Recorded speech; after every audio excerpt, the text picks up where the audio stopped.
Sa dami ng planeta sa mundo, meron tayong planeta na napakaganda. May sapat na oxygen.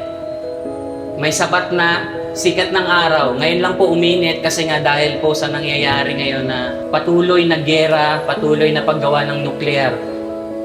Pero kung titingnan nyo po, ang ganda ng pagkakalikha ng mundong ito. Tayo rin po mga tao ang sumisira sa ating kalikasan. So meron po tayong driver ng ating mundo. Siya po ang nagpapalakad. Siya po ang nagpapadaloy ng lahat. Imagine nyo po kung dito po sa mundo lahat may bayad sa Diyos.